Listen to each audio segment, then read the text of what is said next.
Zoomis prayers, the edge of the world. We stoop for pardon upon the verge of change and then withdraw. Who holds the substance of our life against his naked sword, as Solomon and the child to be decided? Shall we belong to you undivided, or be torn asunder in the world? Life seems always upon the extremity of despair. What brings us back? It is necessary to go to the brink of things, to see ourselves in the pool which lies beneath.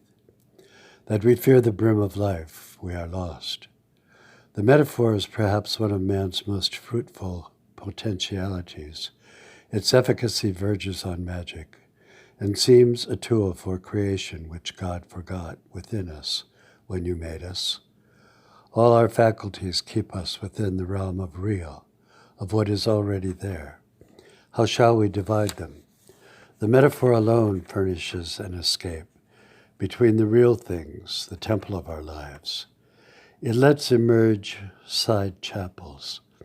There we worship variously, to move to the margins of physical life, assessing our nearness to your reality. Our goodness is not a trait acquired. It is a value we practiced when we were on the verge of doing evil. This happens every day. It is not a rare confrontation. There is one who was given to rule the air we breathe, the prince of the power of the air, the prince of darkness. We are to, in every moment, decide whom we will choose. It is not a matter of our salvation, merit or demerit. These account nothing.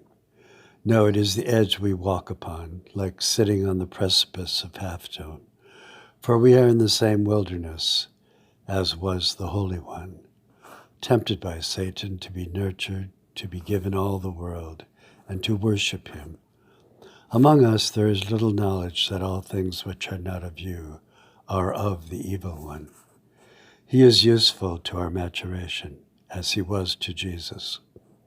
What the people read and see and speak, and with whom we ally our judgments, are every moment choices to exceed the edge. Will we go where we desire to go, or shall we yield all to you? We do sow the wind and reap the whirlwind. Will you yield to me? It would be unkindly said. It is offered to us in true scrolls of writings over nearly 10,000 years.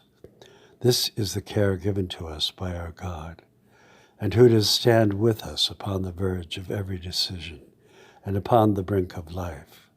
You do. We are stiff-necked like as to our fathers of old. These anciently turned from you in almost every moment and sought their own way, so that why do we not peer over the edge to see our visage reflected in the pool? Because all is there, is upon our face, the history of our brinkmanship. We enter your gates with thanksgiving and into your courts with praise. Salvation, to be thankful and to bless your holy name. Salvation is not to us an individuated historical event. It is an every moment turning to you and away from the tumbling downward world. Event what metaphor we will for our own life. It is a sword cleaving down to up. We shall not be lukewarm. Your spirit is a two-edged sword. His truth will ever prevail. We are not to be partly warm, partly cold, as the springs of Laodicea. We are to be wholly yours. Perhaps a day will come for each of us when we will stop the downward slide of life. We are tumbling in the swarm of mud which is the progress of the world. The edge of the world was long ago faced, when you looked down from your cross upon our ravaged faces, and thereupon were separated the sheep from the goats. The earth heaved up in a resurrection of dead, the veil of the temple torn to two edges, those who would be carried up, those who would downward forever fall. Amen.